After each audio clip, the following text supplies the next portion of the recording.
जय हिंद। नमस्कार, मैं हूँ रामाचल और आप सभी लोगों का आपकी अपनी यूट्यूब चैनल राम अचल गुरुकुल में बहुत बहुत स्वागत एवं अभिनंदन है।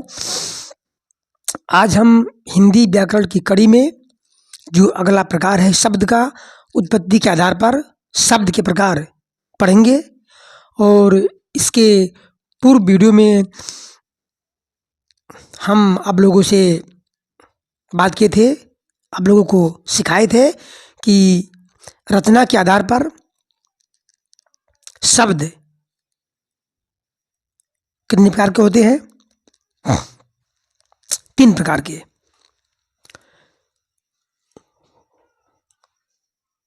रूढ़ शब्द, यौगिक शब्द और योगरूढ़ शब्द। एक बार उसको पुनः रिवाइज कर लीजिए। रूढ़ शब्द वो होते हैं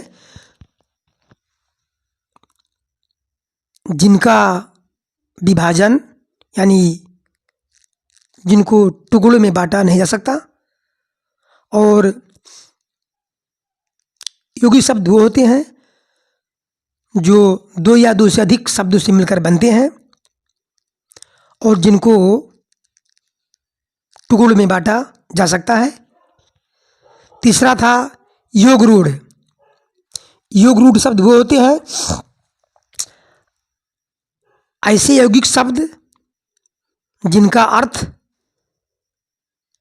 दूसरा निकले, कुछ और निकले, उसे कहते हैं यौगिक शब्द। यौगिक रूढ़ मतलब योगरूढ़ शब्द। और योगरूढ़ शब्द अक्सर बहुब्रीहि समास के एग्जाम्पल होते हैं। तो ये था रचना के आधार पर शब्द के प्रकार। पहला प्रकार। आज का प्रकार है उत्पत्ति के आधार पर शब्द के प्रकार। तो आज हम पढ़ेंगे शब्द के प्रकार उत्पत्ति के आधार पर कितने होते हैं।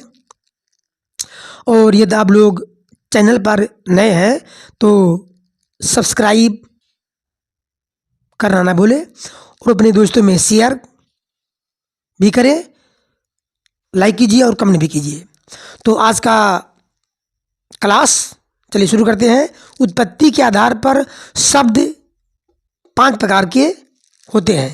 कितने प्रकार के? 5 प्रकार के। उत्पत्ति के आधार पर शब्द 5 प्रकार के होते हैं।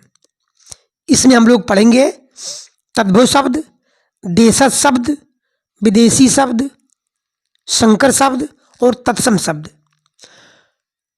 कम से कम ये 3 से 4 नंबर का इस टॉपिक से यानी उत्पत्ति के आधार पर शब्द जो होते हैं 5 प्रकार के, इन्हीं में से कम 2 से 3 से 5 नंबर का प्रश्न यूपी टेट में, सुपर टेट में, सी टेट में और यूपी पुलिस भर्ती एग्जाम में पूछ लेता है। तो उसको ध्यान से देखिए और समझने का प्रयास कीजिए ताकि आपको क्लास में ही याद हो जाए। तो उत्पत्ति के आधार पर शब्द कितने होते हैं? 5 होते हैं। जैसे पहला है तत्सम शब्द, दूसरा तद्भव शब्द, तीसरा देशज शब्द, चौथा विदेशी शब्द और 5वां क्या है? संकर शब्द। अब हम एक एक करके समझाएंगे हम। पहला है तत्सम शब्द। अब तत्सम शब्द का अर्थ क्या होता है पहले ये जान लीजिए। तत् माने होता है उसके समान, उसके समान यानी उसके समान। तत्सम शब्द का अर्थ हुआ उसके समान, अर्थात समान, उसके समान। जैसे संस्कृत भाषा के जिन शब्दों का बिना किसी परिवर्तन के प्रयोग किया जाता है, संस्कृत भाषा के वो शब्द जिन्हें हम बिना परिवर्तन किए प्रयोग करते हैं उन्हें तत्सम शब्द कहा जाता है। एक बार पुनः समझिए, संस्कृत भाषा के जिन शब्दों का बिना किसी परिवर्तन के प्रयोग किया जाता है उन्हें तत्सम शब्द कहते हैं। जैसे मित्र, ये मित्र शब्द तत्सम शब्द है। दुग्ध, ये भी तत्सम शब्द है। अब मित्र का होता है तद्भव क्या होता है? मीत। और दूध का ये दुग्ध शब्द तत्सम है, इसका तद्भव क्या बनेगा? दूध। नासिका, नासिका शब्द तत्सम शब्द है, इसका तद्भव क्या बनेगा? नाक। ठीक। अब देखिए दूसरा क्या है? तद्भव शब्द। ये तद्भव शब्द तत्सम शब्द का ठीक उल्टा है। जैसे संस्कृत शब्दों के बिगड़े हुए रूप को तद्भव शब्द कहते हैं। जो शब्द संस्कृत का बिगड़ा हुआ रूप है उसे ही तद्भव शब्द कहा जाता है। जैसे दूध, अब ये दूध शब्द तद्भव शब्द है, इसका तत्सम दुग्ध होता है।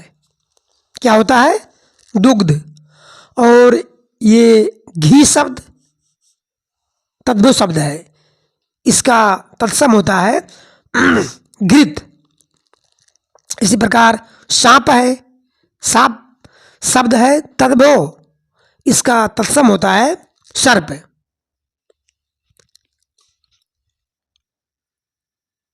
आगे देखिए, अब अगली क्लास में जितने होते हैं इम्पोर्टेंट शब्द, महत्वपूर्ण शब्द, तद्भव तत्सम शब्द का हम रिवाइज करा देंगे, जो एग्जाम में अक्सर आते हैं। तीसरा है देशज शब्द। देशज, देश माने देश, जा माने जन्म, जिस शब्द का देश में जन्म हुआ हो। जैसे देशज से तात्पर्य है देश में उत्पन्न, देश में उत्पन्न, अपने देश में उत्पन्न, इन शब्दों को कहते हैं।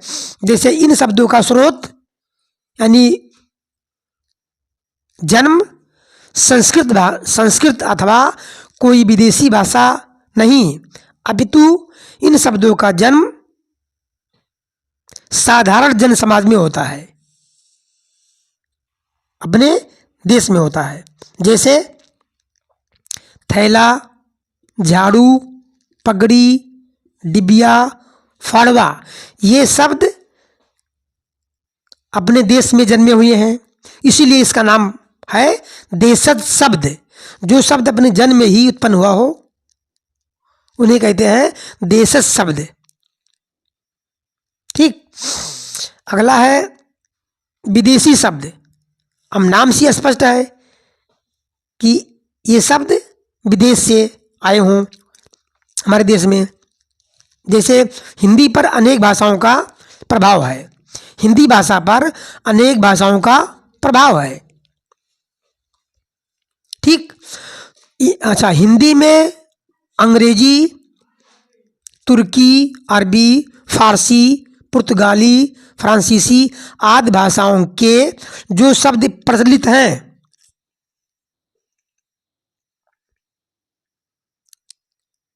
हिंदी भाषा में अंग्रेजी, तुर्की, अरबी, फारसी, पुर्तगाली और फ्रांसीसी आदि भाषाओं के जो शब्द प्रचलित हैं, प्रचलित हो गए हैं, वह विदेशी शब्द कहलाते हैं। ठीक। जैसे स्कूल, स्कूल शब्द कैसा है? स्कूल शब्द अंग्रेजी भाषा शब्द है, अंग्रेजी भाषा का शब्द है। कैंची, ये कैंची कहाँ का शब्द है? तुर्की शब्द ये है। कैंची कहाँ का है? तुर्की का शब्द है। और ये खून, खून जो होता है ये अरबी फारसी का शब्द है। ऐसे कुछ जो विशेष महत्वपूर्ण वाले शब्द है वही बार बार परीक्षा में पूछा जाता है, उसको ध्यान दीजिए। अगला है नंबर 5 में क्या है? संकर शब्द। ये देखिए किसे कहते हैं? दो भिन्न भाषाओं के मेल से बने नए शब्द को संकर शब्द कहते हैं। दो भिन्न भाषाओं के मेल से, दो अलग अलग भाषाओं के मेल से जो शब्द बनता है उसे कहा जाता है संकर शब्द। जैसे अभी देखिए, अंग्रेजी और हिंदी को मिला करके एक शब्द बना है टिकट घर। तो टिकट ये शब्द है अंग्रेजी का और घर शब्द है हिंदी का, तो दोनों मिला के बन गया टिकट घर। ये आपका रहा संकर शब्द। रेलगाड़ी, रेल शब्द कैसा है? रेल ये अंग्रेजी शब्द है और गाड़ी हिंदी शब्द है, तो अंग्रेजी और हिंदी को मिलाकर ये बन गया रेलगाड़ी, इसीलिए इसे कहा जाता है संकर शब्द। अब देखिए, संस्कृत और हिंदी और संस्कृत से क्या बना है? मांग पत्र। अब मांग जो है ये संस्कृत शब्द है, पत्र हिंदी है, दोनों को मिलकर बन गया मांग पत्र, तो ये भी हो गया संकर शब्द। कपड़ा उद्योग, कपड़ा उद्योग, ये कपड़ा क्या है? कपड़ा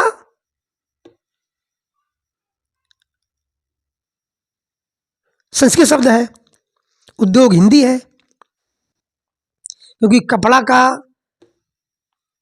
तद्भव होता है करपट, और करपट का तद्भव हो गया कपड़ा, तो ये हुआ संस्कृत शब्द और उद्योग हुआ हिंदी, तो ये मिला के बन गया कपड़ा उद्योग। एक शब्द है ये पंचदान और फलदार, ये हिंदी और फारसी से लिया गया है। हिंदी और फारसी से लिया गया है। कौन शब्द? ये पानदान और फलदार। अब आज की क्लास यहीं तक। अब अगला हम देखेंगे नेक्स्ट क्लास में, और ये जो कुछ महत्वपूर्ण शब्द हैं तद्भव शब्द के और तद्भव के, और ये संकर शब्द, विदेशी शब्द जो अंग्रेजी, हिंदी संस्कृत, हिंदी फारसी से मिलकर बने होते हैं, ये जो एग्जाम में बार बार पूछे गए हैं या पूछे जाते हैं, इसके बारे में हम बात करेंगे नेक्स्ट वीडियो में। तो आप सबको ये क्लास देखने के लिए बहुत बहुत धन्यवाद। पुनः मिलेंगे अगली क्लास में। तब तक के लिए जय हिंद, राधे राधे, राम राम।